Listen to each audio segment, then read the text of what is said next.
And it's 7 o'clock, so members and members of the public will now start the meeting. Welcome to this planning committee. My name is Councillor Penny Rivers and I chair this committee and will be chairing most of this evening. Members and officers, please raise your hands to indicate when you wish to speak. Please keep your microphones on mute when you are not speaking. Please can I ask that questions are kept brief and to the point, and ward councillors should sit separately from the committee when applications in their wards are being considered and voted on.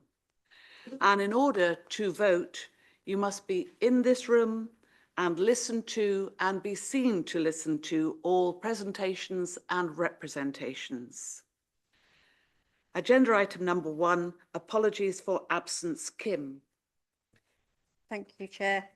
We have apologies from Councillor Jackie Keane and Councillor Maxine Gale. Thank you. Agenda item 2, minutes of the last meeting. Do you accept that the minutes are a correct record, the minutes from the 9th of April? Thank you. Agenda item 3, declarations of interest, Kim. None received prior to the meeting, Chair. Thank you. And agenda item 4, questions by members of the public. None received. None received. And there are no questions from members either. So agenda item 6, any relevant updates to government guidance or legislation since we last met? Claire. Chair, there's been no updates in guidance or legislation. Thank you. Thank you. And appeal decisions, are they noted? Yep, noted. So we come to our applications, and the first one is WA 2025-00181, land at the Studio, Old Compton Lane, Farnham, and it's for an erection of a dwelling with associated landscaping. Omar, over to you. Thank you.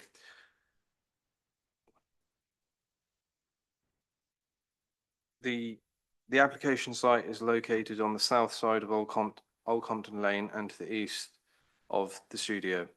The site is approximately 1.2 miles to the southeast of Farnham Town Centre and within the Farnham built-up area boundary. The site is roughly rectangular in shape and has a site area of approximately 0.12 hectares.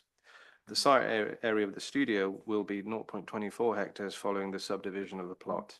The boundaries are characterised by a mixture of dense shrubbery and fencing, with the exception of the west boundary where native species planting is proposed. There is, as seen on the photos inset on this slide, there's a graduation in topography from a west to east direction, and therefore the application site is set lower than the studio. It is surrounded by mature trees in all directions apart from the access. To the north of the site on Old Compton Lane is the Winton, the Spot and Holly Lodge. To the south is Elm Cottage beyond the site's southern landscape belt.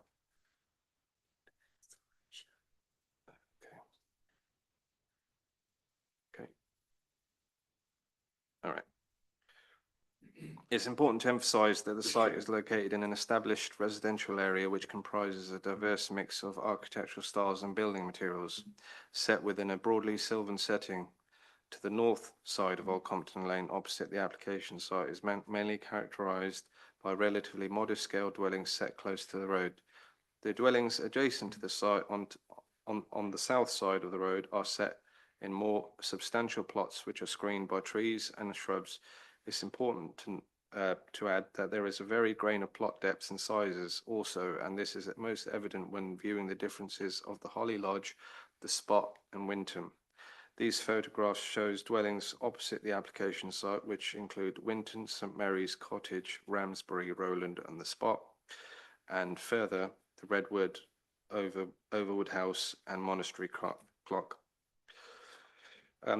It's important to note that the site is entirely within the settlement envelope, and for the wider context is adjacent to land west of and opposite Old Compton Lane, Waverley Lane, Farnham, which is an application for 146 dwellings, which was granted under appeal recently. The appeal reference for that is 3311941. The existing plan shows the studio in relation to the recently granted outbuilding under WA 2024-00840. Planning permission has also been previously granted for the erection of a replacement dwelling and attached garage following demolition of existing dwelling under WA 2024-02177. Outlined in blue in this plan, a certificate of lawfulness for an ancillary building of 51.8 metres squared was issued by WBC on 24th of June 2024. The outbuilding subject of the certificate has been implemented. The access which the proposed dwelling is going to be taken from has also been completed under Class B of the GPDO, as Old Compton Lane is unclassified road. The relevant permissions were also obtained by the applicants from Surrey County Council for the drop curve and constructed by an approved contractor. The Highways Officer has recognised it as a newly formed existing access and has raised no objections with conditions, including visibility display condition. This further image details the existing fallback the applicants are wishing to provide, which is the details of the existing outbuilding, sorry, the proposed outbuilding, which shows a modernist approach with high glazing and timber finish. This image shows a view looking into the site from the boundary standing adjacent to the studio. It emphasises the landscape features of the site will be maintained and respect will be given to the topography of the land within the AGLV. Further details of the recent consent show that development has recently started with the digging of the footings. This image demonstrates the proposed layout plan. It's recognised as the site lies within the South Farnham character area. However, the proposed new dwelling has been carefully considered in response to the height, density, layout, orientation, design and materials which characterise the area, especially the studio and those dwellings recognised earlier in this presentation. A net increase of one dwelling will not result in an unacceptable impact on the character of the area or the setting of amenities of surrounding dwellings. The garden depth of the proposed dwelling is some 32 metres with a width of 23 metres max, and therefore well above the requirements set out in policy DM5 of the local plan and adheres to the Farnham local plan. The existing dwelling will retain a garden depth of, which is the studio, of some 35 metres and also have a width of 42 metres. This illustrates the spaciousness of the plots will be retained and respect the guidelines set out in the Farnham design statement. The proposed dwelling has been sited carefully to ensure that it does not impact on its immediate surroundings or any of the neighbouring dwellings. It's set back from the road by 18 metres to remain in keeping with both the existing dwelling at the studio and the replacement dwelling consented under reference WA 2024. The County Highway Authority recognises that access would be via the recently constructed access to Old Compton Lane, which currently serves the existing ancillary building. The CHA is satisfied that visibility displays are suitable for the speed of traffic on Old Compton Lane. They advise that vegetation will need to be cut back to a height of 0.6 metres or less within these displays. An unbound parking and turning area has already been constructed within the site, which will serve the new dwelling. This next image demonstrates the proposed layout of the studio in relation to the planning application in the wide area. The separation between the north elevation of the proposal to the two nearest dwellings on the opposite side of Old Compton Lane, the Spot and Winton, are 26 metres and 31 metres respectively. The separation distance to Elm Cottage, as mentioned earlier on in this presentation, which is to the south beyond the existing south boundary, is 47 metres, which exceeds the separation distance of 21 metres required in the residential extensions SPD.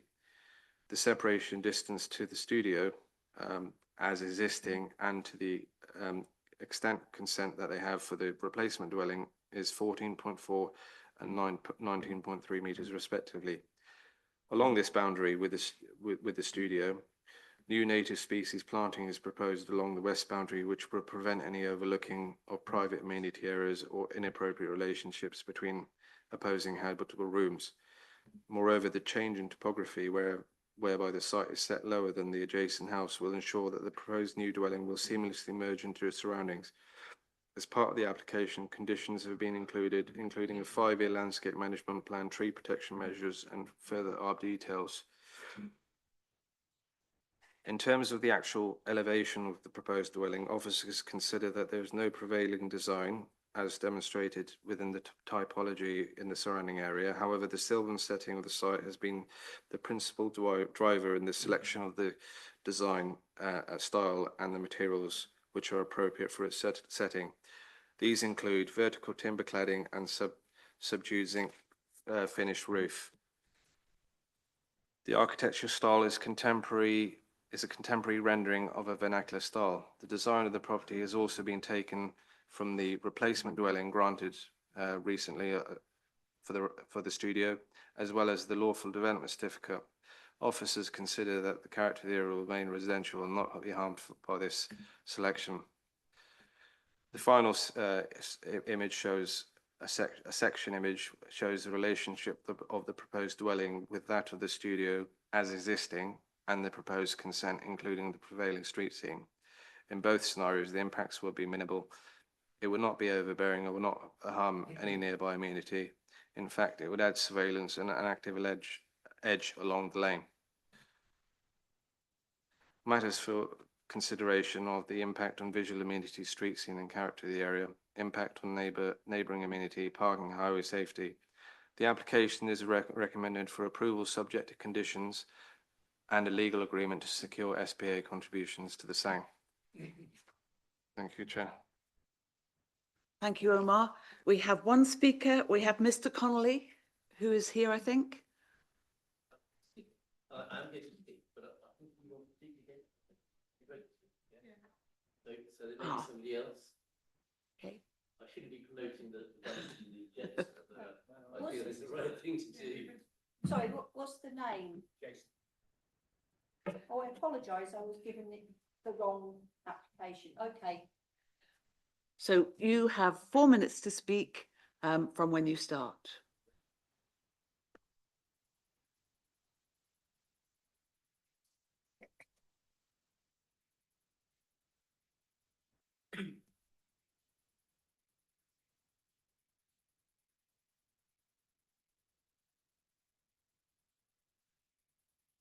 Lovely. Thank you very much. I'm Jason Griffiths. I'm speaking on behalf of the 36 frustrated neighbours and objectors to the application. Firstly, this is a piecemeal planning application. It shocked us all. It started as a house, then a drive, then a garage, and now we found an extra 4-bedroom house appear without even the courtesy of a mention. We think it's a little greedy as an application, and we think the house is inappropriate. It directly overlooks properties adjacent and directly impacts on the privacy. Take on board the comments that Omar presented, but ultimately, if you look at my property, it looks into my lounge window and directly over my patio. It even has a balcony on the back for good measure. Secondly, the house sits in a bog. It's the lowest point of Old Compton Lane. It sits on the natural drain from the 10-acre field directly adjacent to it. So the property is in a waterlogged area. The property has no mains drainage, so it needs a treatment plant or a septic tank, and there's little chance of installing the necessary percolation drains that need to be installed as part of that.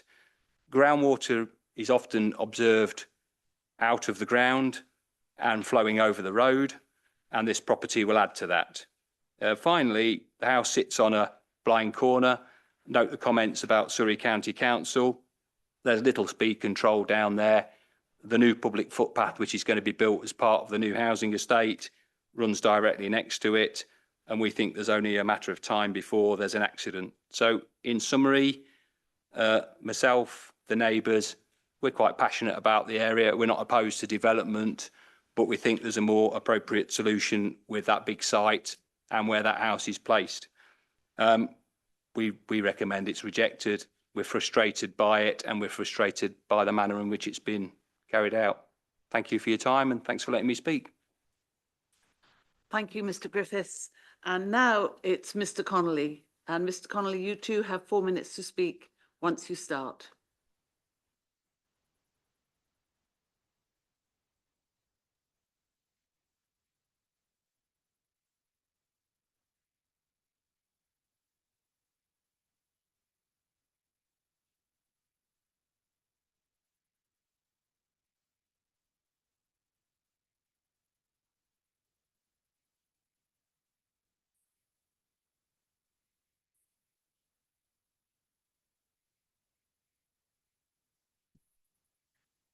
Councillors, members, officers, thank you for allowing me to have the opportunity to represent this application.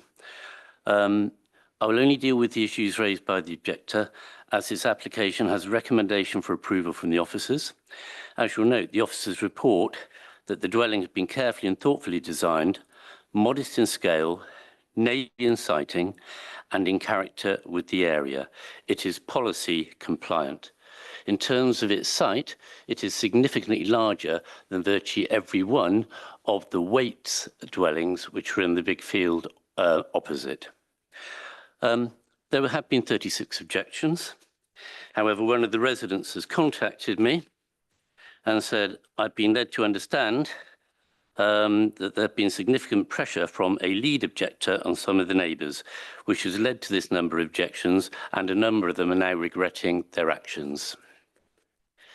Then, with regard to overlooking, the officer Omar has clearly given you distances between habitable room windows, and these are all well in excess of the 21-metre limit. In addition to this, there's significant existing landscaping, and there will be further landscaping on both sides of the roads, which will also make the property not invisible, but only glimpsed as one passes up and down the road. There's been a comment that there is a balcony on the property, but there's nothing wrong with the balcony per se. It's been pointed out by the objector that this is actually on the rear of the building, and therefore I can't see there's any overlooking because it doesn't. With regard to the section through the building, which is one of the application drawings, this demonstrates it is not the lowest point in the road, and I know the road well, as my family live on it, and I've never witnessed any flooding going across that road. SCC met with me on site and confirmed that the sightlines were appropriate for a new dwelling and were not dangerous. Everybody knows that SCC are particularly careful, and in this area, that they do not sanction dangerous developments. Thank you. Thank you very much. Now, members, over to you. Councillor Rubini. Thank you. Just a technical question first for the officers. Under item 6, consultations, town parish council comments, we've got some initials on there, but who are LLFA?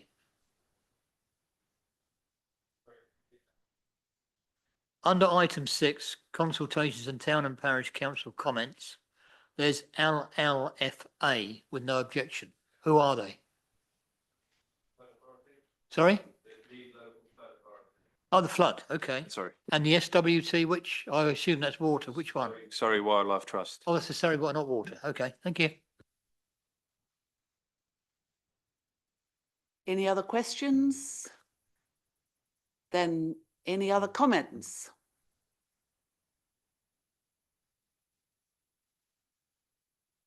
Councillor Coburn. Thank you, Madam Chairman. The reason I was waving at you all frantically was that Mr. Connolly started speaking and the clock was not stopped. That's what I was trying to say in my own inimitable way. This is really hard. I can understand fully why people have objected to this. I can understand why the town council had reservations on this. But given where we are, as I keep saying in this chamber, I'm not sure that there's much we can do about this one. I think the officer's report explains why they think this is acceptable. In the golden era, we'd have said absolutely not. You know, this site's far too pokey. We certainly can't have it. We can't subdivide the sites like that. I don't know that in this day and age, and with the pressures on this authority and the complete lack of 5-year housing land supply, I'm not sure that we can actually do much about this. But I don't like it. I don't like the way it's sort of been creeping development. It's not the way I like to do things. And as the town council said, you know, a large ancillary building for, you know, purposes attached to a dwelling is very different from then converting that. Well, I know they're not converting it, but then, you know, changing the planning permission into an independent dwelling. So I do think it's on balance, and I'd be interested to hear what other people think. Thank you. Thank you, Councillor Clark, and then Councillor Weldon. Thank you, Chair. A question for the case officer. There was comment made earlier about drainage. Could you just say a few words about the condition that we have on the application for that? Yeah, certainly. So obviously the site is obviously located in flood zone 1, so therefore there's no risk of flooding there. The LLFA request confirms how surface water will be managed on site and how proposal will not increase surface water flood risk downstream of the site. So they've suggested a condition to just bring it up, that the development hereby shall not commence until details of the design of a surface water drainage scheme have been submitted to and approved in writing by the local authority. So, yeah, for any pre-commencement. Councillor Weldon. Thank you. I agree with Councillor Coburn on this one. I sympathise with the residents and their concerns that they don't like the way this has been done as a creeping development. I've made the same point often about Haslemere developments. Unfortunately, there's not much we can do about that. That's the way it works. It's not grounds to object. I also share some concerns about the drainage, but I'm sure that can be sorted out by condition. On balance, I see no problem with this. Thank you. Thank you. And I see no other speakers. No. Councillor Coburn. Could I just ask a question? It was something that was Omar said in the presentation about the splays. I'm just intrigued about this because having tried to find a house in Clandon the other day, I was driving up and down the street. I didn't realise I was even on the street. And where I turned in was idyllic, you know, it was, you know, very, very green. But we seem to always have to cut down an awful lot of shrubbery to get splays. Can someone, I mean, I understand the safety issue, that's not what I'm saying. But if you are in an area like this, which is covered by FMP8, which is, you know, the well-wooded policy and goes with the sort of not subdividing plots, you know, it rather goes against what we're trying to achieve if suddenly you scrub up all the greenery to do a, you know, a wide sort of splay. So could Omar just explain this to me? Yeah, as the actual highway officer has stated that the visibility displays are suitable for the speed of traffic on the lane. They do recognise that vegetation will need to be cut back to the height of 0.6 metres or less, or removed within these displays. So, you know, there's going to be an inevitable cutback of some of the vegetation along the street scene to achieve those displays. But obviously, the application overall is improving the landscaping along the boundaries and strengthening that as part of the overall landscape strategy for the proposal. Thank you. Thank you. So, members, we have a recommendation that delegated authority be granted to the Assistant Director of Planning to grant planning permission on the completion of the unilateral undertaking and subject to conditions 1 to 15 and informatives 1 to 8. When the lights show, please vote.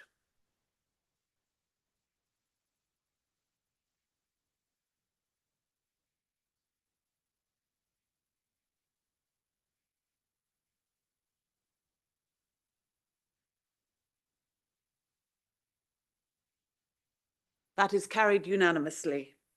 So the next application, WA 2025-00301, land at 48 to 56 High Street, Godalming.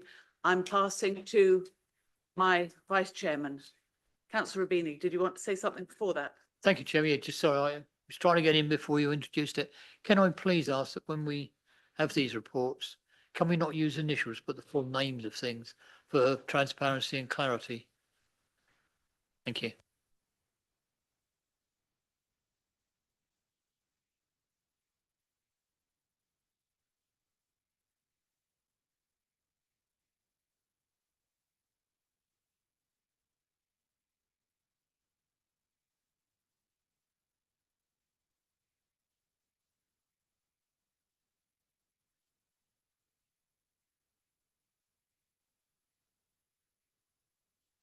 Yeah, good evening. My name is Councillor Peter Clark. I'm the Vice Chair of this committee. But on this particular application, I'll be chairing the committee as the Chair has stepped down as she is a member of Farnham Town Council. Godalming Town Council. Sorry, Farnham Town Council comes off my tongue so easily. So as Councillor Rivers said, this application is WA 2025-00301, land at 48 to 56 High Street, Godalming. The case officer is Sam. The application is for the construction of a second and third floor extensions to existing commercial building to provide 9 residential units with refuse and cycle storage and shared rooftop amenity space, external alterations to commercial floors. Over to you, Sam.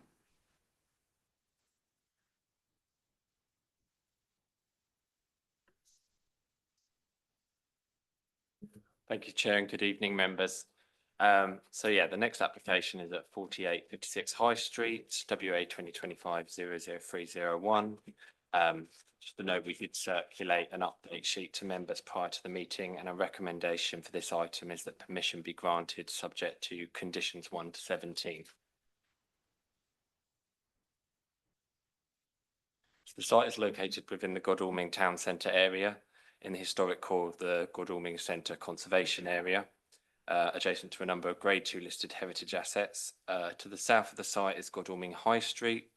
To the west of the building is Great George Street, which is predominantly residential in character.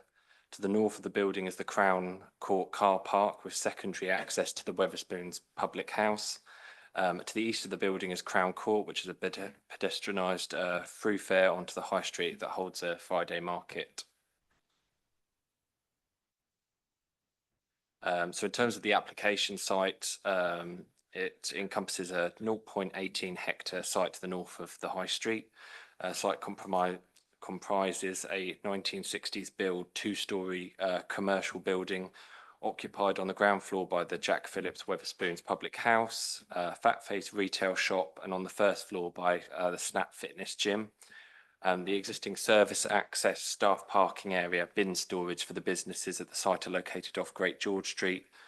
It is of note that the red line boundary of the site excludes a 2-storey Class C office to the northwest of the site outside the red line boundary.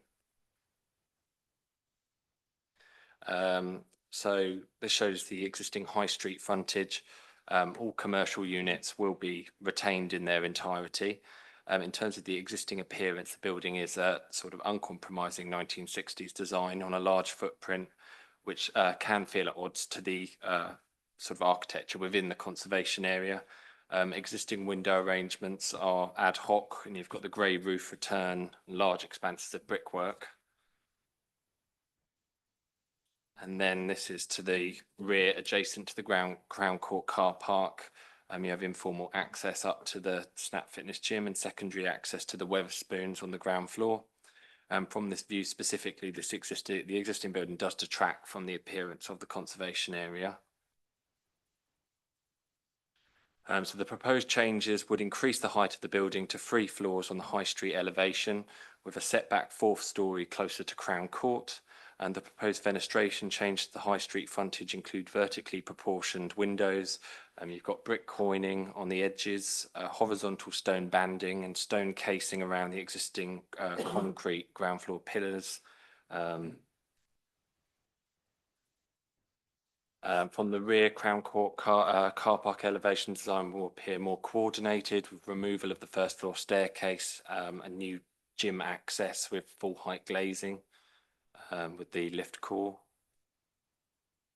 So this is a aerial view looking northwest from the High Street with Great George Street in the background, and shows the setback of part of the 2nd and 3rd floors. The 3D model shows the height in relation to neighbouring properties, including the 3 floor 58 Great George Street fronting the High Street. A second aerial view from the Crown Court car park looking southwest towards the High Street again shows the setback of these floors. No additions proposed here would increase the built footprint of the existing building. It would be contained within existing frontages. So in terms of the main matters for consideration, there is no objection from any statutory consultee subject to conditions. As detailed in the report, the Council's Heritage Officer considers there would be no harm to the conservation area or setting of listed buildings subject to conditions. The setbacks of the additional floors would reduce prominence and would not dominate in key views. Fenestration changes present a cohesive design that reflects elements of the surrounding historic buildings, but in a contemporary manner to avoid becoming a poor quality pastiche. On residential amenity, given the overriding compliance with BREE guidelines, the setback of 3rd floors to reduce any perceivable overbearing effects, the use of screening and glazing on the western elevation to mitigate the potential for loss of privacy to residential properties on Great George Street, and conditions to mitigate potential for noise disturbance during and post-build. The proposal would not result in material harm to the residential amenity of neighbouring properties. The standard of accommodation would also be acceptable given that all units comply with the relevant nationally described space standards, coupled with the overriding compliance with BREE guidelines, and that appropriate external amenity space is provided for on the 2nd floor and with the balconies provided. On highways and parking, the county highways have no objection subject to conditions. The CHA support car-free development, bar the one disabled bay that would be provided for the adapted unit. This is given the proposal is close to Godalming train station and onward bus services, which are readily available on foot. Conditions have been attached on a number of areas, including parking servicing arrangements off Great George Street and a construction transport management plan. The application would be in accordance with the relevant development plan policies and subject to conditions 1 to 17. Officers are recommending approval of this application. Thank you, Chair. And thank you, Sam. We have 4 speakers on this application, and the first speaker on my list is Elspeth Fimpel. I hope I've pronounced that correctly. If you'd like to make your way to the front.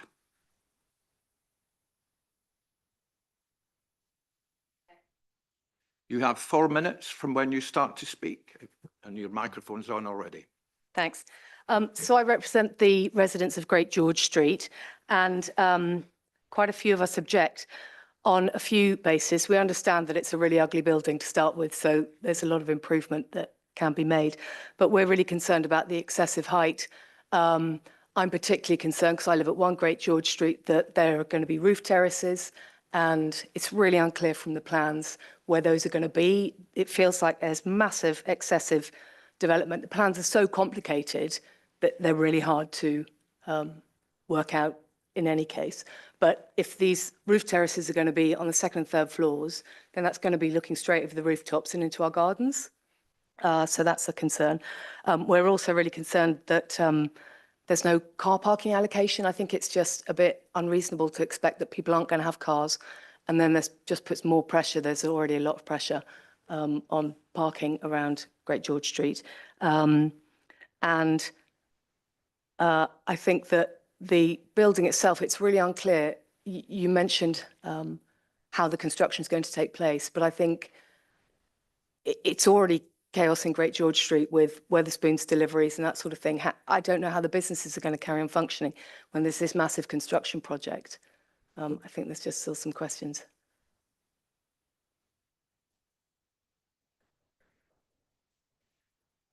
Yeah, no, that's what I'm saying. I'm saying it's not clear how any of it's actually going to take place. Of the members might raise that question about the construction management plan. Thanks.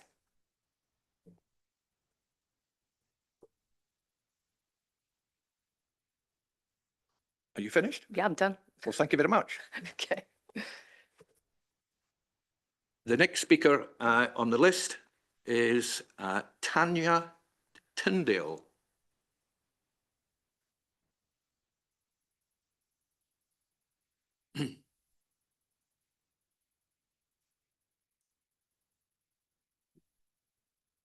Good evening. You have 4 minutes from when you start to speak. Thank you, Chair. The site is in a sustainable town centre location, close to all of the local facilities and services. It is within walking distance of bus stops and Godalming Station. The existing 1960 building is not in keeping with the surrounding historic buildings and doesn't contribute to the significance of the town centre conservation area. As we saw on the screen earlier, it has an expanse of brickwork at first floor level on the front elevation, an ad hoc arrangement of windows and a dominant grey roof return. The existing western and eastern elevations are also lacking visual interest. The disorganised service area off Great George Street presents an untidy appearance. The northern elevation is rather uncoordinated, giving it a back-of-house feel when viewed from the Crown Court car park. The proposal is to retain the ground floor commercial units and first floor gym and to build 9 flats within 2 further floors. This will reflect the existing mixed and historic character of the conservation area. The private and communal amenity space has been very carefully considered with appropriate setbacks at all levels to ensure that overlooking is minimised. No objections have been raised to the scheme by any statutory consultees, including the Conservation Officer and County Highways. It has been designed to strengthen the southwestern corner of the building in views from the west along the High Street. The increased height of the western section of the building would match the height of number 58 to 64 next door. Any further height in the eastern section of the building has been carefully set back, with the upper floor contained within a modern mansard roof to assure that it would not be perceived from the High Street. The current relationship in terms of scale between building and the Crown Court would also be retained. The proposal takes the opportunity to improve the appearance of the building by improving the articulation on the High Street and Great George Street elevations, introducing stone casing around the ground floor pillars along Great George Street, removing the external staircase at the rear and replacing it with a new modern entrance and a lobby for the gym, and introducing render around the projecting bay and a new green wall along the eastern elevation to break up the expanse of brickwork. The Council's conservation team agrees that the scheme would preserve the character and appearance of the conservation area, it would not harm its significance, and it would not harm the significance of adjacent listed buildings. Overall, the proposals represent sustainable development, which is supported by all tiers of planning policy and guidance. It would provide significant other benefits, including making better use of this key town centre site, providing a good mix of new flats, thereby contributing towards the annual housing targets, helping to generate local spending from the new residents, as well as social and economic benefits arising from the construction work, improving all of the frontage elevations to better relate with neighbouring buildings, reconfiguring the surface area to provide a more efficient layout for delivery vehicles along with improved refuse storage facilities, improving the pedestrian experience along Great George Street by providing a continuous footway across the service yard entrance, and finally, significantly increasing landscaping and greening of this space. The benefits of the proposals weigh heavily in favour of the scheme. We therefore hope that you can support the application in line with the officer recommendation to approve. Thank you. And thank you, perfectly timed. The next speaker on the list is Andy Jeffrey, who is the Town Clerk of Godalming Town Council.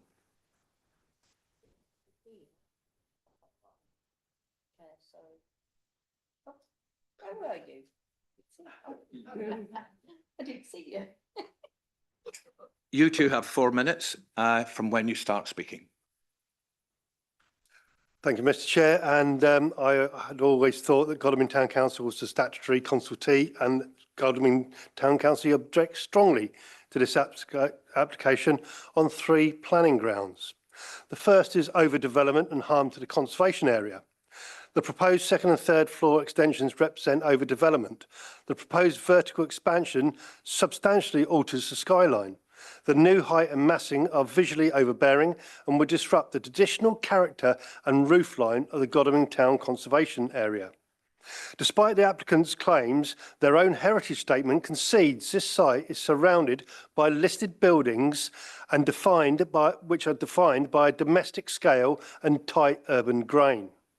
The design introduces excessive bulk that undermines the special architectural and historical interest and character we are legally bound to preserve under Section 72 of the Planning, Listed Building and Conservation Areas Act 1990.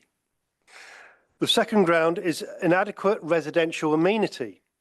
Although the daylight report shows minimum threshold technical compliance, it's clear that some flats, particularly the maisonettes, which have deep layouts, will be poorly lit and are likely to rely on artificial lighting during the day. Functional and accessible amenity space is also lacking. Only 5 of the 9 flats have direct private outdoor space, and the communal rooftop garden falls 45% short of the provision expected in the Waverley's local plan policy DM5. The third ground is non-compliance with the neighbourhood plan policy God 6 parking. The development proposes a car-free scheme but provides no mitigation whatsoever, no travel plan, no car club, and no investment in sustainable transport. Policy God 6 of the Godalming and Farncombe neighbourhood plan does allow for reduced parking, but only where there are supporting measures, which are absent here. Given ongoing parking pressures in the town centre, this proposal is unrealistic and contrary to policy. On the green wall that was mentioned, 2 recent applications have been granted in Godalming with a green wall, which were both subsequently removed from the scheme after permission was granted. So a condition should be that this green wall, if it happens, should be fixed. In summary, the Town Council urges you to refuse this application on the following grounds: overdevelopment, harmful to the conservation area, substandard residential amenity, and non-compliance with the neighbourhood plan's parking policy. We believe the scheme, in its current form, conflicts with local and national planning policies and fails to meet the standards our community expects for high-quality, sustainable development. Thank you, Mr. Chair. And thank you. The fourth and final speaker is one of the ward councillors, Councillor Keel. You have 4 minutes from when you start to speak. Thank you very much, Mr. Chair. I appreciate the opportunity to raise some of the concerns of local residents regarding this application, and you'll note there have been 17 objections. My ward colleague, Councillor Follows, and I met with the applicant's team for the proposed site a couple of weeks ago to discuss the key points of the development. I think we can probably all acknowledge that the building in question is not in keeping with the appearance of many of the surrounding buildings. On the one hand, any development is likely to improve the way it looks within the area, and I can see that certain elements of the design are there in order to reflect some of the neighbouring architectural features, which is welcome. On the other hand, the committee will want to consider if this design is the right one, considering it sits within a conservation area at the heart of an historic town centre, with many residents raising that it is not architecturally in keeping with the area. The site proposes extra stories which could be considered overdevelopment, that it is overbearing and harmful to the character of the conservation area which it sits within. The scale of some of the parts of the building proposed could cause issues with light and privacy. Residents have told me that they are concerned that the high roof terraces could overlook their gardens, as you have heard this evening. The light surveys indicate that there is a lack of natural light within some habitable rooms of the proposed development and a detrimental impact on the natural light of neighbouring properties, in particular 58A High Street. The application is proposed to be car-free, which, as the Town Clerk has just noted, is not in accordance with the Godalming and Farncombe Neighbourhood Plan. Surrey County Council's Highways team's initial response around parking was to propose entering into an agreement to prevent any future residents from being able to buy season tickets in Waverley car parks. I considered that this could shift the problem to neighbouring streets, which already suffer from illegal parking and a lack of regular enforcement. Aside from the obvious issues of fairness of preventing a resident from being able to buy a permit that are open to others to buy, it also seemed to be a self-regulating issue, as we limit the number of permits for car parks. I requested officers look into this in more detail, and the supplement briefing was provided with an updated recommendation which removes the requirement for an agreement around parking, ensuring future residents would have the same rights as any resident to buy a permit should they wish to. The other issue I raised with officers was that of the proposed green wall, which would border the historic Crown Court. While it would no doubt improve the look and feel of the area, I sought assurances around its safety, given that fire could spread quickly to older buildings, and with a public house and potentially smokers outside, this could increase the risk. I would urge this green wall be developed in such a way that limits as far as possible any risk of fire spreading from that wall to the historic Crown Court building, which is one of the key features of our town. I would like to commend the applicant on retaining the commercial space within the building. The pub, gym and clothing shop provide much needed services to our community and jobs for local people. It will be important to protect the rights of these businesses to continue to trade once residents are placed above them. I'm sure the committee is familiar with the concept of the agent of change principle, which considers the rights of existing businesses. I therefore endorse the condition that considers the noise levels in the proposed properties. As we all know, it does not take much for our town centre to become blocked by cars, and so a carefully considered plan to manage the construction must take into consideration the impact on traffic flow, the deliveries, which I don't think are referenced in the condition on this matter, and the safety of residents and those passing through. Noise and disruption are among the concerns that residents have raised. The site is near a play park, a school, a nursery, and so also ensuring the site is secure will be important. Thank you very much for your time. Thank you, Councillor. Before opening up to the committee for debate, it's been mentioned twice, the construction plan. Perhaps Sam could just say a few words to update the committee on that. First point. Oh, yeah. So, I mean, we've got condition 5, we've got a construction environmental management plan, which is that was sort of recommended by Environmental Health, but it includes a range of issues on measures to minimise noise during the build, arrangements for public consultation and liaison during the construction works, etc. Further down, you've also got condition 14, which is a parking servicing and delivery management plan, which is sort of coordination of deliveries to site, measures to prevent indiscriminate parking, allocation of parking spaces, and safety, monitoring review. And then there's also a construction transport management plan for condition 16, which is about HGV deliveries and hours of operation and all that would occur during construction. So we've got that there, and that's controlled by condition. Thank you, Sam. We'll open it up to the committee. Councillor Spence, and then Councillor Sullivan. Thank you. I just had really a question for the officer, which was, we heard from the first speaker concerns about the balconies and the potential overlooking into the gardens. I was wondering if you could address that specifically. Thank you. So the rear external amenity space is located 23 metres from the frontages of properties along Great George Street, which residential SPD guidance doesn't, it's not directly applicable here, but the recommended guidance is 21 metres from outlook towards neighbouring properties. So that would be in accordance, and we've got to have in mind that this is a tighter town centre site as well. So that actually goes above requirements. Councillor Sullivan. Thank you. That was going to be one of my questions as well. So that's sorted. I've got two, and more just a request for guidance really. And it might not be a planning consideration, but the town clerk mentioned two schemes which removed their green wall following approval of the application. And I remember pushing for green walling on a few applications.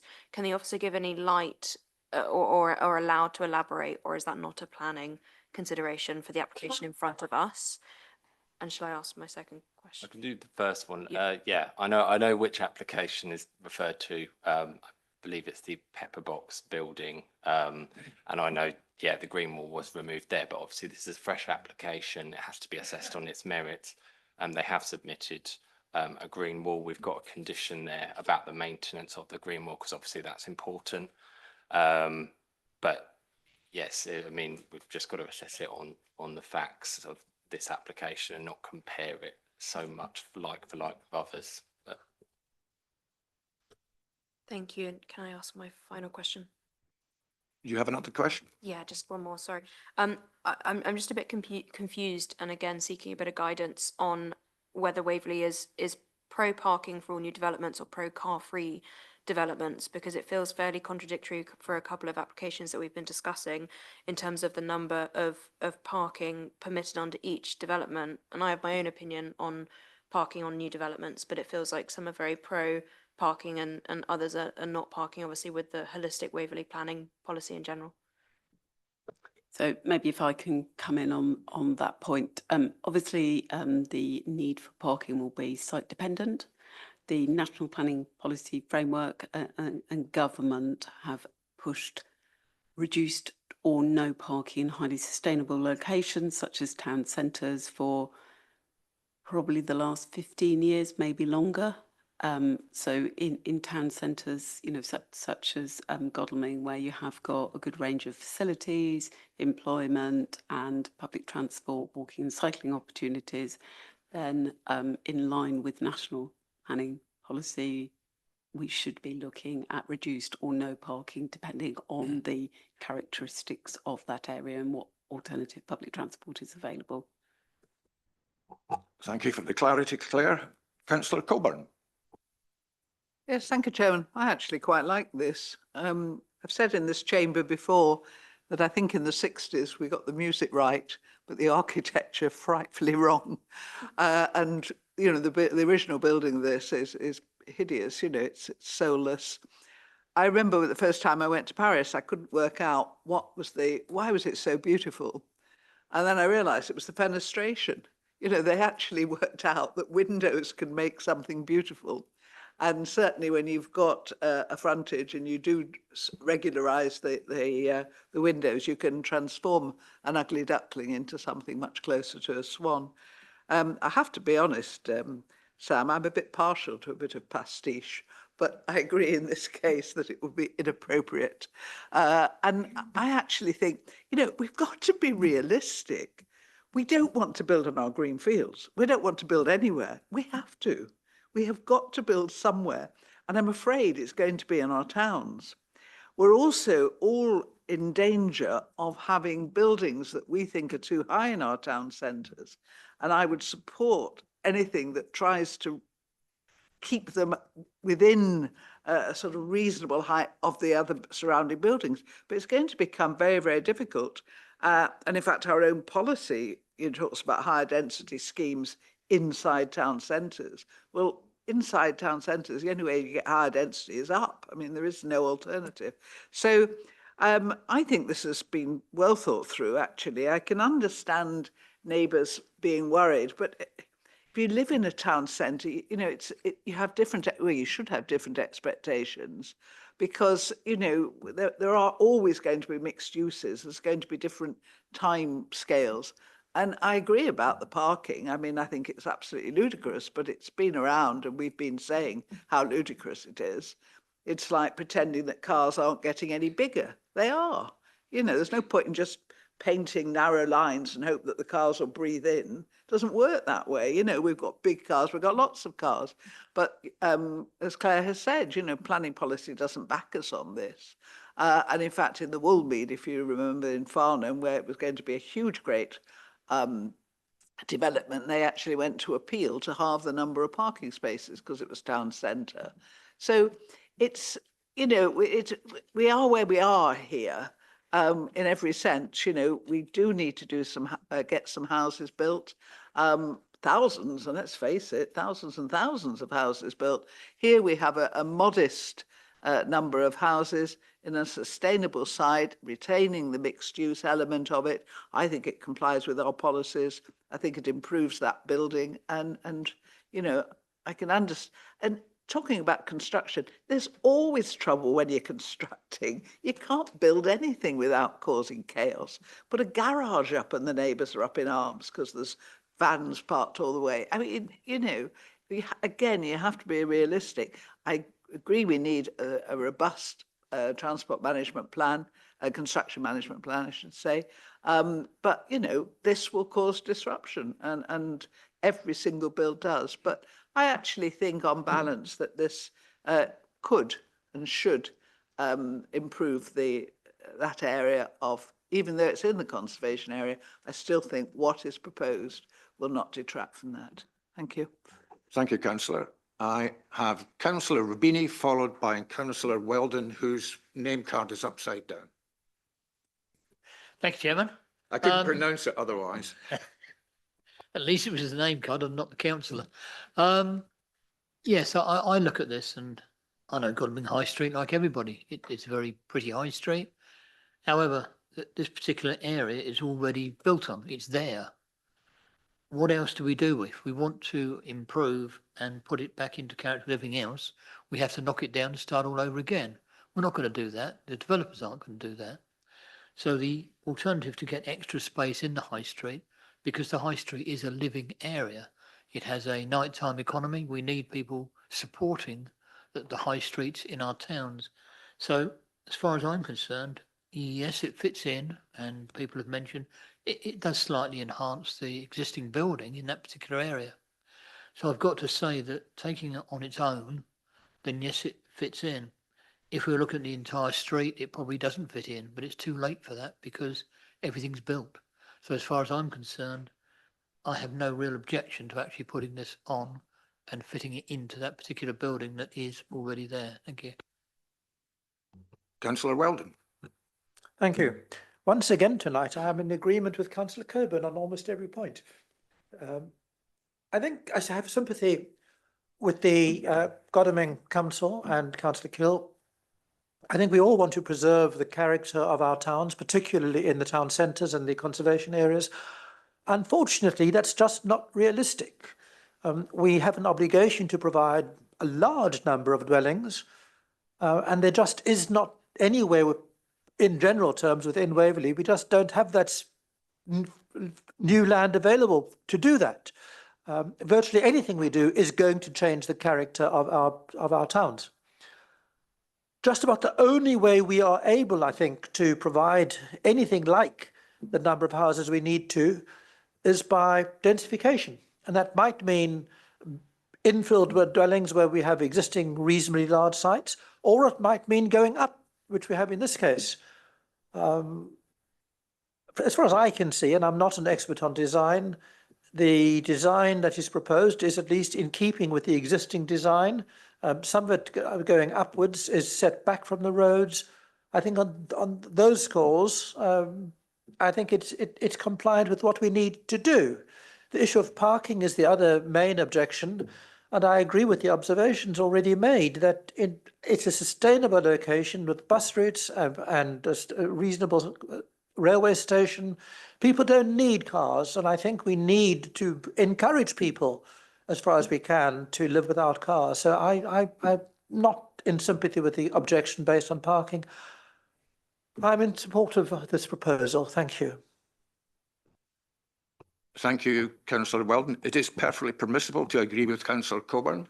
There is one planning application left, so you might have a hat trick. Any other speakers? Nope.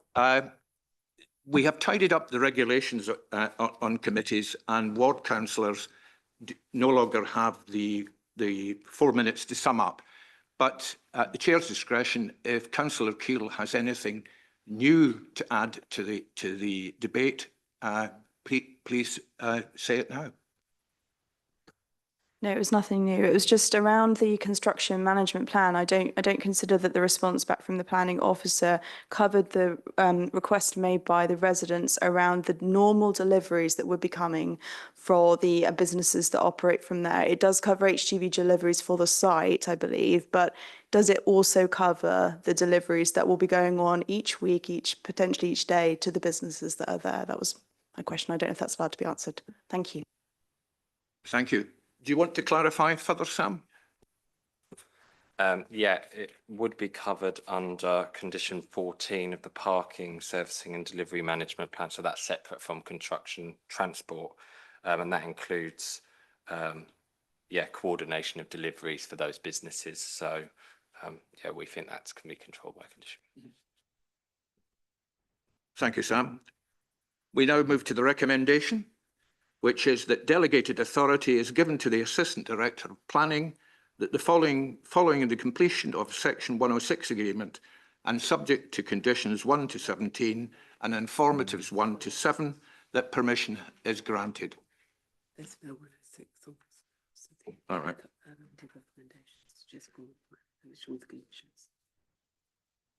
I've just been informed that the Section 106 agreement wording does not apply, and we are talking about the subject to conditions 1 to 17 and informatives 1 to 7 permission is granted. Please use your voting panel when illuminated.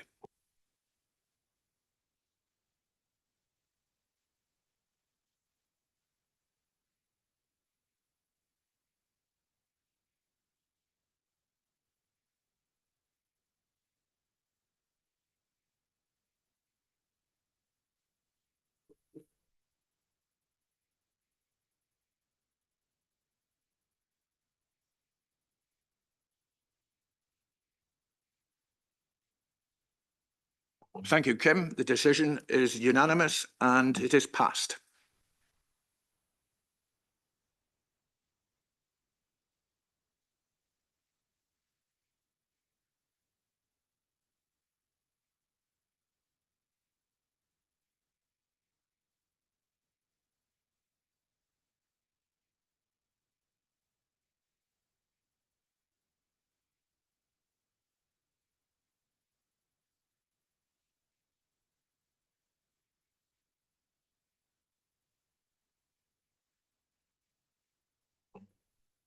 Thank you. So our third application this evening is WA 2025-00501, land at Hickley's Court, Farnham, and this is for application for advertising consent for a double-sided freestanding digital information and advertising display. Over to you, Ninto. Thank you, Chair. Good evening, members. So the application is for an advertisement consent for a double-sided freestanding digital information and advertising display.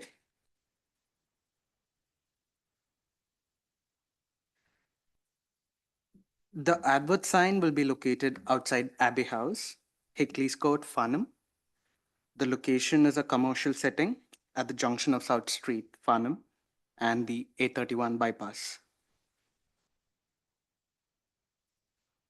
Photograph A shows the tentative location of the proposed advert And photograph B and C shows the existing urban elements within the 10-meter wide footpath.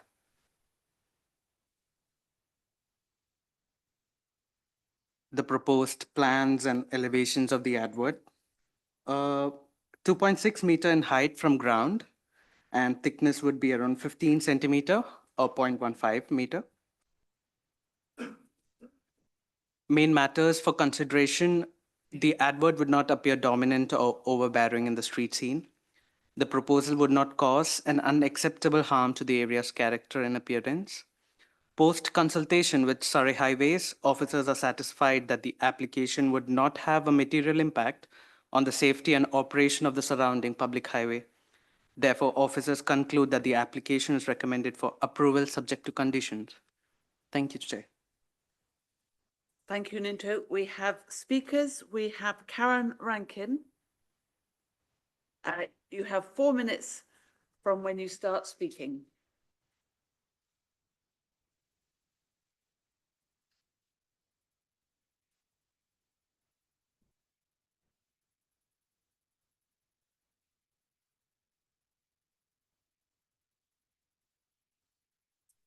Thank you, Chair. Good evening, councillors. Surrey County Council has awarded Trueform Engineering the contract for supply of digital 6-sheet displays on the highway. The contract will ensure a network of digital panels is positioned in carefully selected locations across the main population towns within the county. The main benefit will be the provision of space to support council messaging, to promote its campaigns on transport, education, social care, waste and recycling, as well as providing a channel for emergency and crisis management. It will also promote active travel to support residents' health and well-being. It's a great opportunity to promote local SMEs, products and services, assisting in supporting Farnham's vibrant economy. It provides an important additional shop window for your businesses. Not everyone is based in the town centre. Importantly, it will provide funding to the County Council, helping support local highways plans and future work. You'll be aware Farnham has significant highways work and there will be other works across Waverley planned in the future. There is also a wide package of other social value benefits that will improve local residents' lives. This will include new trees, volunteering, education opportunities, along with charity support. The proposed freestanding panel will be situated in a wide paved area on the junction between the A31 Farnham bypass and South Street. It's an excellent point to impart information. The size of the advertising unit is standard size, commonly seen around the area and across the UK. It will show static images, has no glaring light, and switched off altogether through the middle of the night. The unit is built to endure the rigours of street life. It is robust and vandal resistant in design and materials. The units attract very little damage and they will be maintained and cleaned rigorously, supported by a 24-hour call-out service. The location is a wide space in a commercial area, and we agree with the officer that it does not cause any harm to the area given its surroundings and other infrastructure. And there is no attempt to saturate the town further with panels. The Highways Department at Surrey County Council and Trueform have worked closely together to ensure that the site meets their highways criteria, and they have surveyed and agreed the location prior to application. The site is considered suitable and safe. We are aware of some concerns by the Town Council and the Councillor about Farnham's wayfinding scheme. The Trueform are also suppliers for the Farnham's wayfinding scheme totems, working with Atkins. We are aware of the exact location of the proposed finger post, which is in the vicinity but not the same location, it being more than 10 metres away. The locations of both structures can coexist, neither undermines the other's purpose or access for pedestrians. We hope that you tonight will grant our application, support Surrey County Council, and I thank you for your time and consideration. Oh, one moment, there's another speaker. We have Councillor Hess, who's the ward councillor. Councillor Hess, you have 4 minutes from when you start speaking. Thank you, Chair. Good evening, colleagues. I've come to committee this evening on behalf of Farnham Town Council to raise the issue of the application before you. The location, as you'll see from your papers, is Hickley's Court, South Street, Farnham, a very busy entrance road into Farnham Town Centre and right on the corner with the A31. The Farnham Neighbourhood Plan, policy FNP4, is clear that proposals for advertisements will not be permitted where they would be obtrusive in appearance, cause visual clutter, appear dominant or overbearing in the street scene, would endanger highway safety. On this last point, I put it to you that the proposed position of this 8.5-foot high electronic sign would be a huge distraction to drivers on the extremely busy A31 and a road safety hazard. We all know that the pace of traffic these days is so intense that complete attention is needed at all times, and adverts distracting drivers is the last thing they need. The NPPF 2024 paragraph 131 states that the creation of high quality, beautiful and sustainable buildings and places is fundamental to what the planning and development process should achieve. Good design is a key aspect of sustainable development, creates better places in which to live and work, and helps make development acceptable to communities. This application is contrary to the NPPF, and paragraph 141 states that the quality and character of places can suffer when advertisements are poorly cited and designed. I suggest this installation would be poorly cited and incongruous with an otherwise harmonious street scene.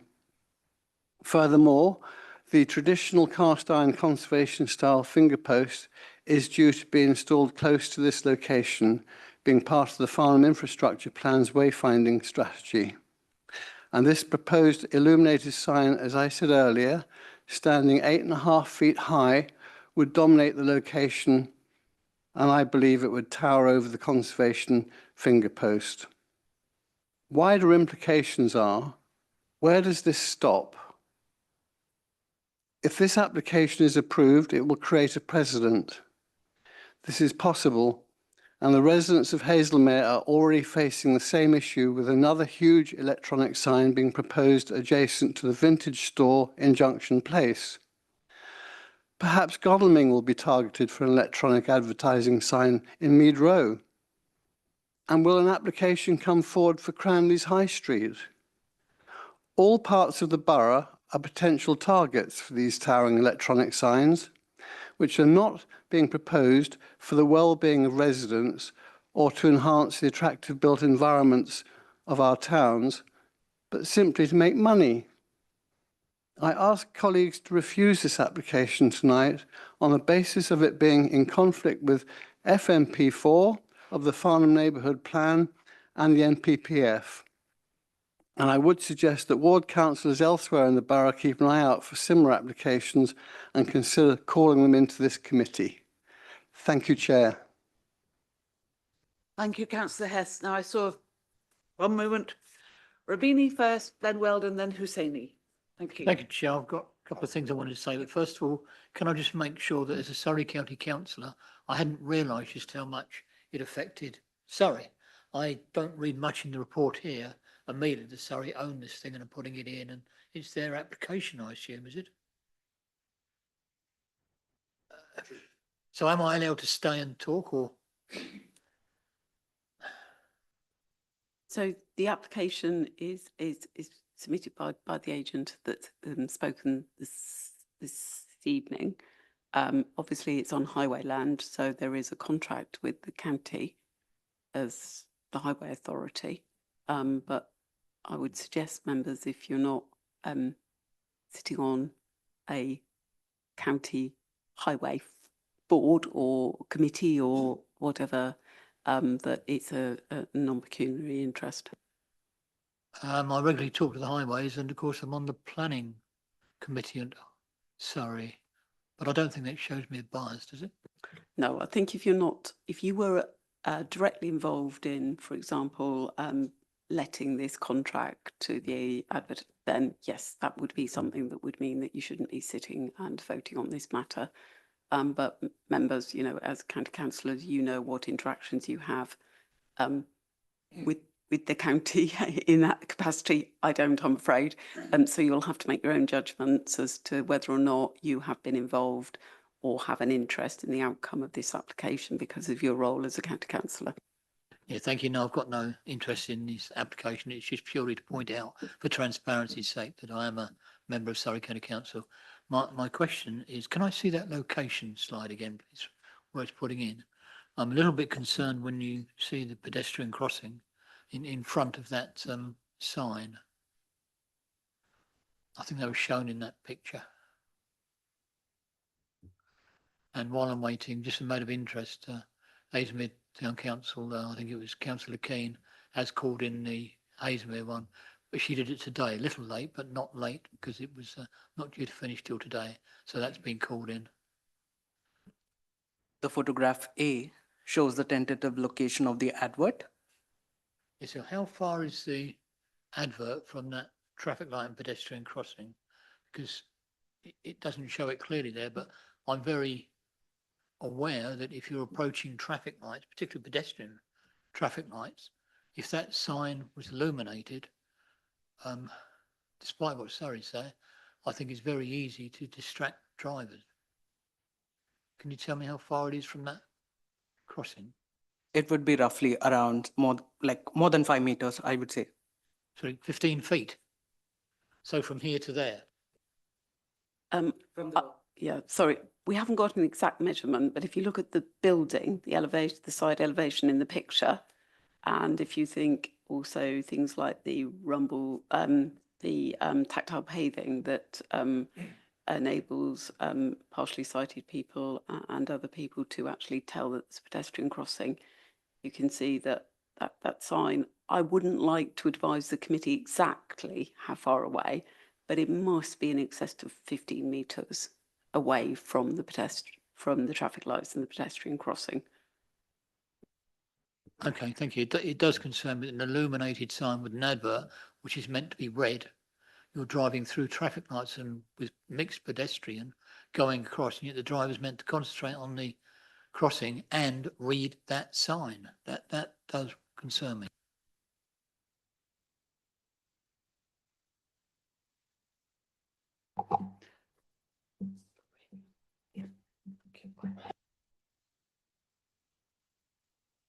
So just in terms of advice to members, obviously you've got to make your own judgments, but in terms of is that going to cause a highway safety issue, we've got no technical support for that line of argument.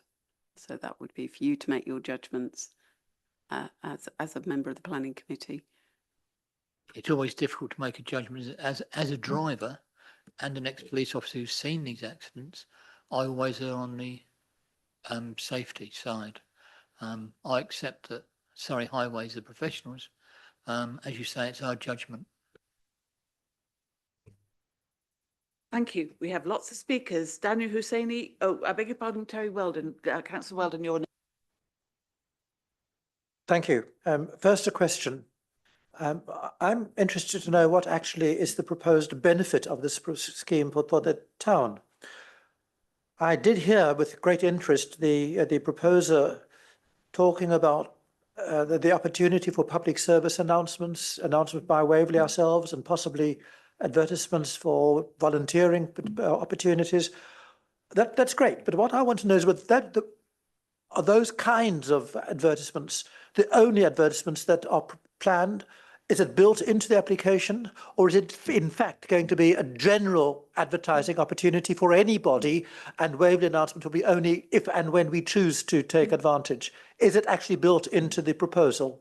Thank you. So just in terms of the way the advertisement regulations work, we're approving the structure of the advert. We do not control what might be advertised on Thank it. you. Well, right. Are we still on questions, or can I move on to that? All right. Well, thank you. As you've heard, we have a very similar application in Haslemere, and this was discussed at length in the town committee. And Haslemere is totally opposed for the kind of reasons we've heard already. Visual clutter, it's obtrusive.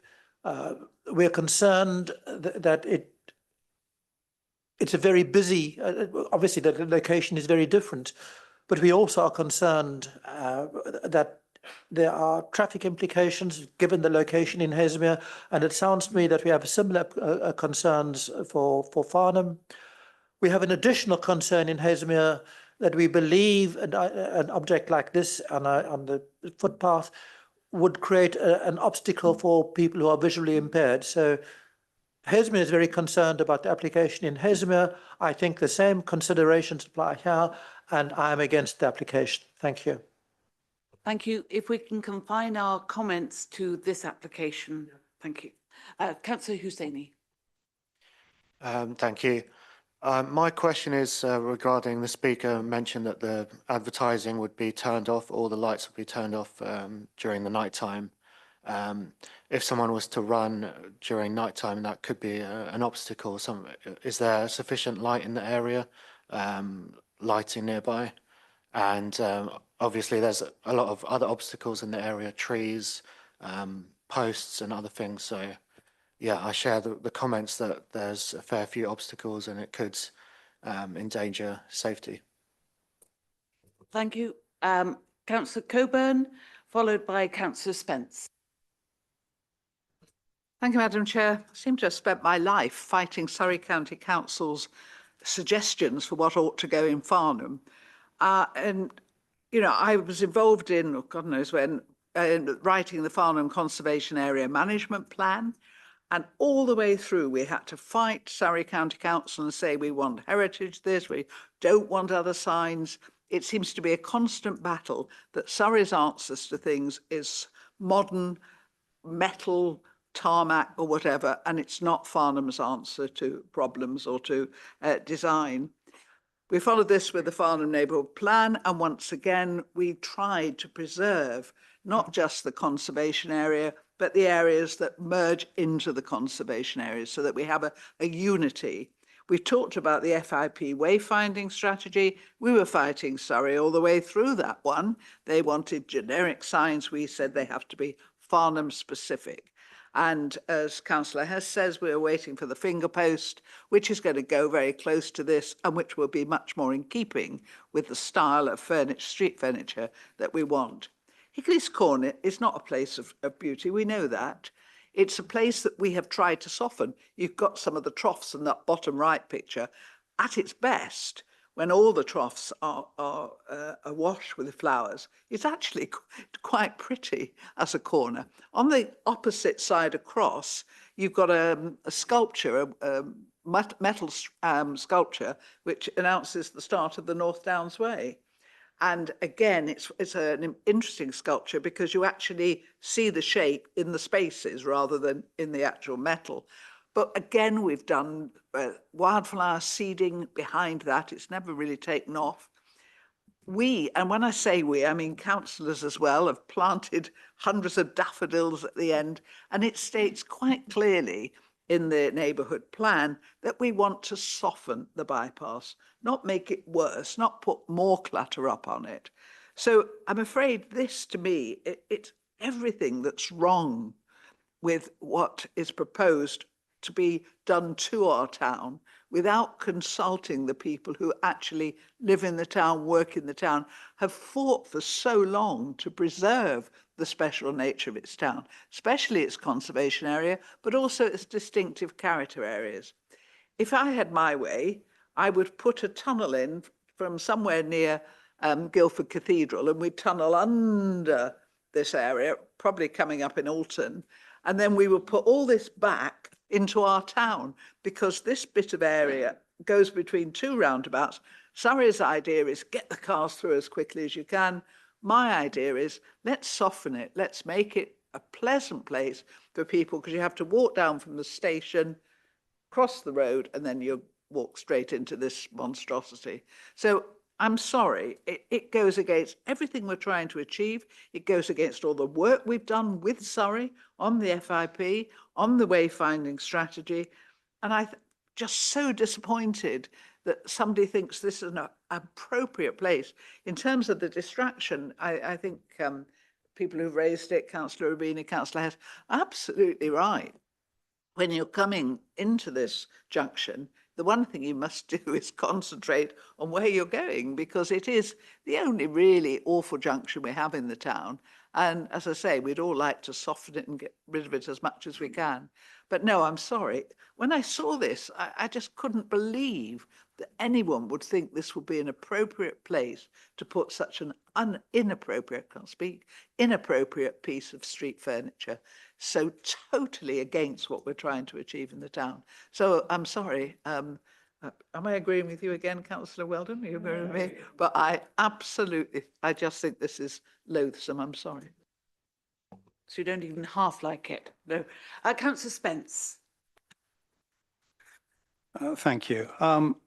I think, and I would be grateful if the officers could just confirm or otherwise, I think we've just been told that the Surrey Highways Authority has a direct financial interest in this. And yet, you know, they are being presented in the papers here as a consultee with no reference to that. And I think that we should be told very clearly where there is a scope for a conflict of interest. Not saying there is one, but there is scope here. So I think that is, you know, an omission from this report. I am with Councillor Rubini on this one, that this is a very complex intersection for motorists. What is being presented here has got to be a distraction. The whole point of an advertisement is to attract people to view it. And the more that drivers will look or even try and look at some flashing or illuminated sign is going to be a distraction. And I think that will be wrong for the town. Thank you. Can I just come in on the point that's been raised about conflict of interest, because I do think we need to be quite clear as a committee on that point and quite careful. Obviously, the County Council is and I'm sure it's their property team, has entered into an agreement with this company to display adverts on the highway. And also you are receiving comments in the report from the county in its capacity as highway authority.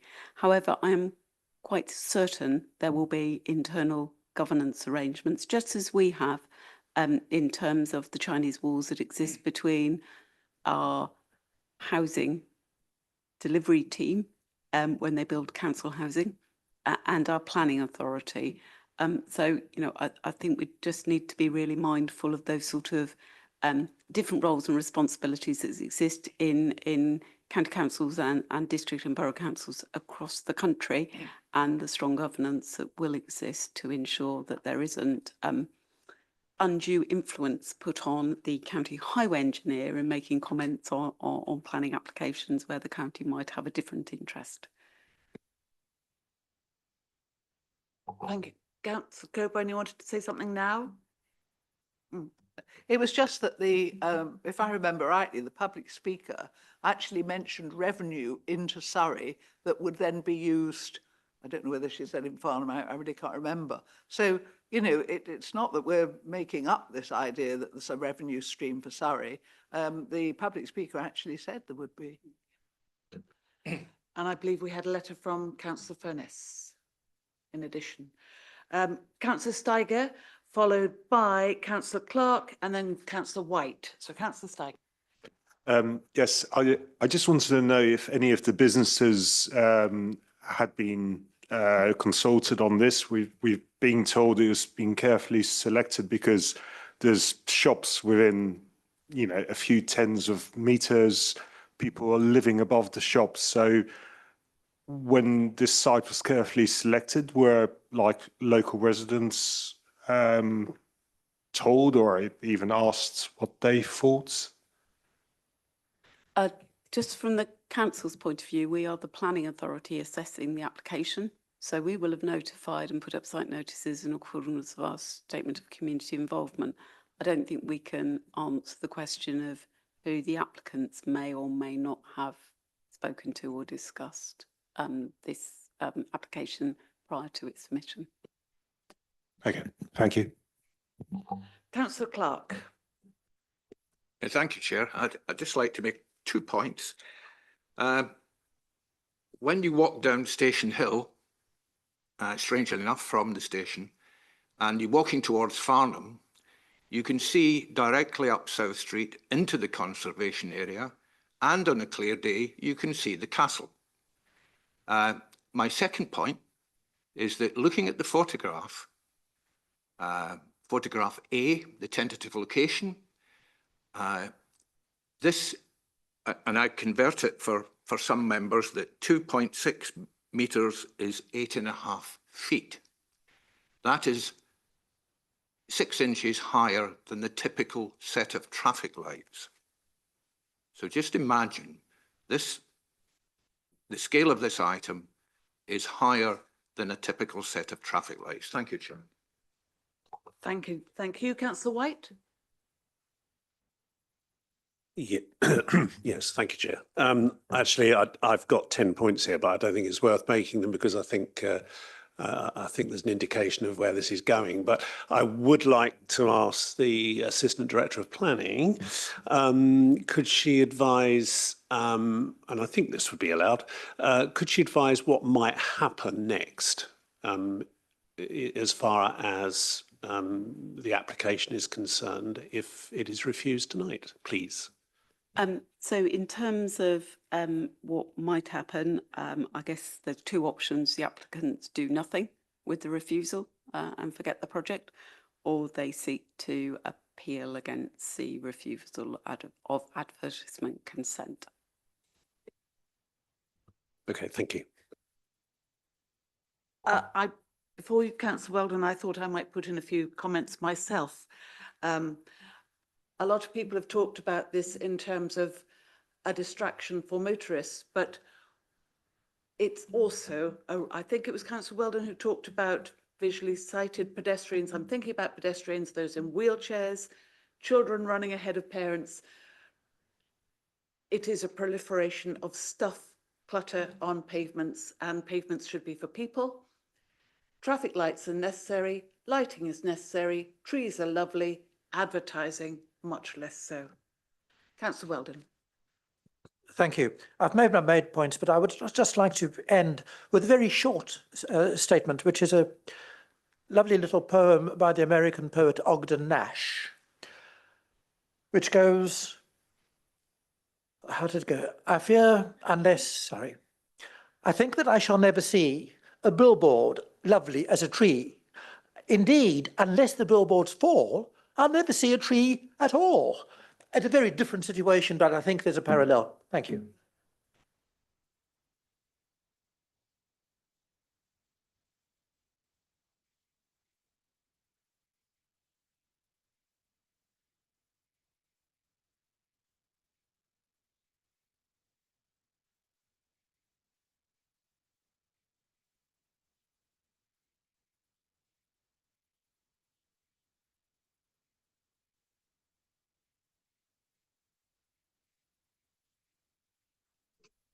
Thank you, Chair. As councillors elected by our residents, we owe it to them to stand up against things we feel will harm their environment.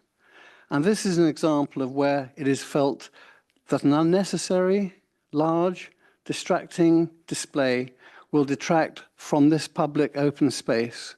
And to illustrate this, I quote from 3 objections received from 4 objections received from members of the public. First one, who wants these digital screens? People are already on tech overload without extra being deliberately put in their pathway, which would be an unnecessary assault on people's senses. Number 2, The public are already constantly subjected to marketing and advertising from all directions. The highway is not a place for advertising. And the third, why put power-hungry advertisement screens into public spaces while promoting energy efficiency and encouraging residents to reduce their energy consumption? And the last one, deliberately distracting, illuminated, changing advertising that could cause agitation with no regard for those who suffer with overstimulation conditions such as autism or epilepsy. As I pointed out when I spoke earlier, this application is contrary to FMP4 of the Farnham Neighbourhood Plan and sections of the NPPF, which should provide the policy basis for refusal. And thank you, Chair, for allowing me to speak again. Thank you. So is there an alternate proposal from the floor? Chair, we should do the initial vote first. Ah, okay. We should do the initial vote first. I think we thought we would change it if it drifted. Yes, I think we have decided we can change it. Well, I think not. Oh, I think you would take the recommendation to the Okay. committee, and then if they reject it, then they have to come up with an alternative. Okay. We will take the recommendation on our sheet, which I shall read, and vote for that if we wish, or not if we don't. The recommendation is that, subject to conditions 1 to 7, an informative consent be granted. When lights show, please vote.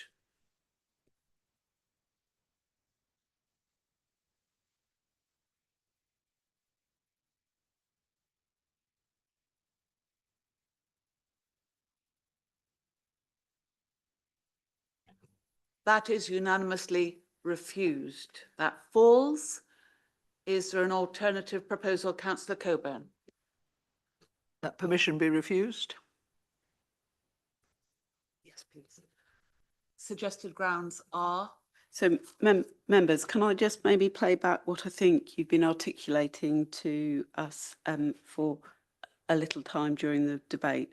I think the concerns that have been raised is that the proposed advertisement, due to its size and precision, would result in an increased sense of clutter within the street scene, impacting on the amenity of the area, contrary to DM29 of LTP2 and FMP4 of the Farnham Neighbourhood Plan.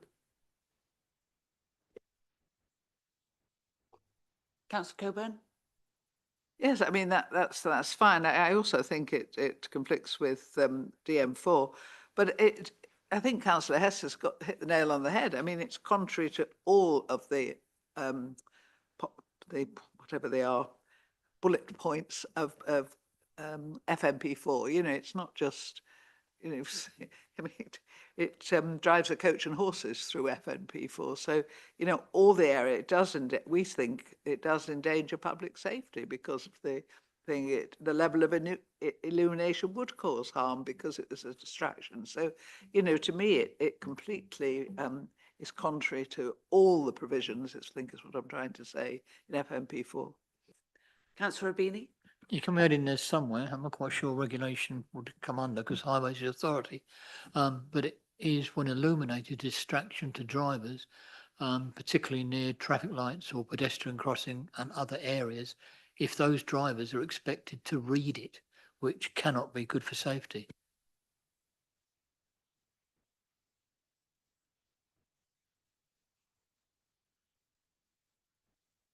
So members, obviously there isn't a technical support for the highway safety issue, but are you wanting therefore that the proposed advertisement, due to its size and position and means and illumination, would result in an increased sense of clutter within the street scene and cause highway safety? Perhaps the word distraction to drivers, would that be of assistance? Well, the tests for the advertisement regs are impact on amenity and highway safety, so we probably need to put highway safety in it, I'd suggest. And would cause a highway safety issue, impacting on the area, causing a highway safety, that would increase sense of clutter within the street scene, impacting on the amenity of the area and cause highway safety due to its illumination, contrary to DM 29 of LTP 2 and FMP 4 of the neighbourhood plan. Councillor White, do you want to say something? Yeah, Assistant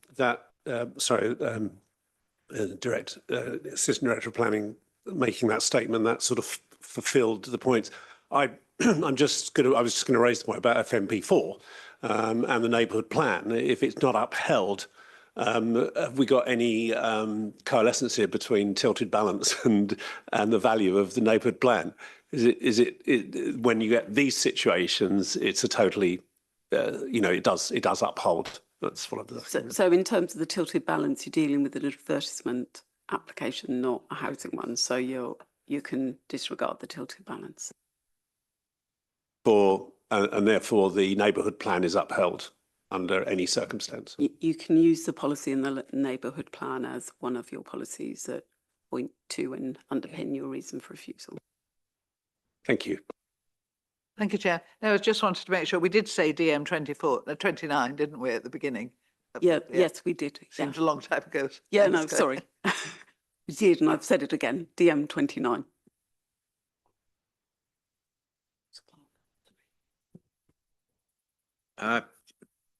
Just a note to the head of planning. FNP4 also talks about appearing dominant or overbearing in the street scene.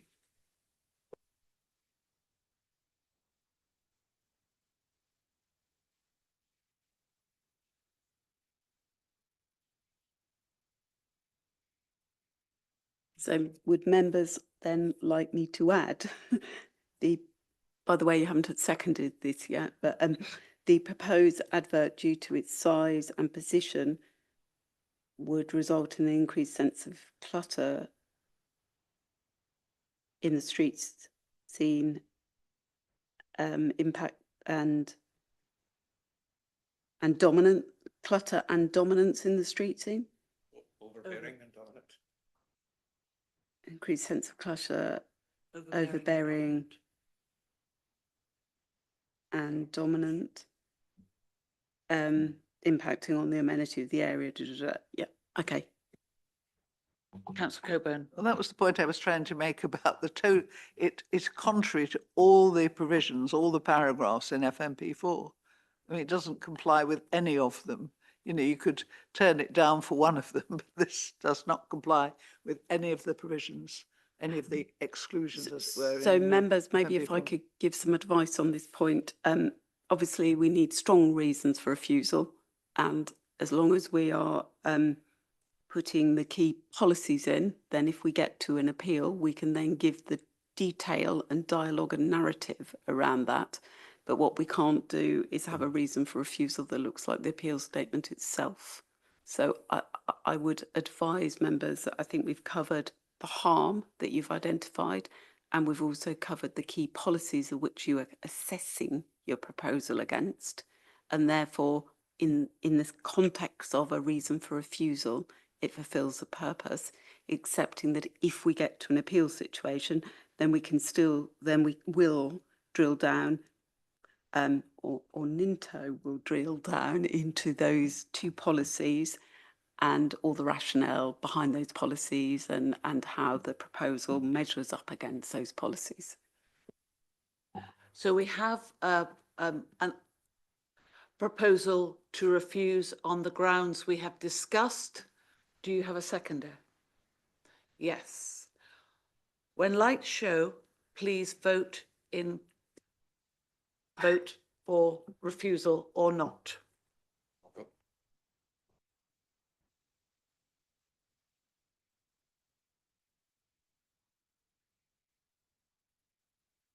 This is voting in favour of the new recommendation, which is to refuse. So if you want to refuse, you vote in favour.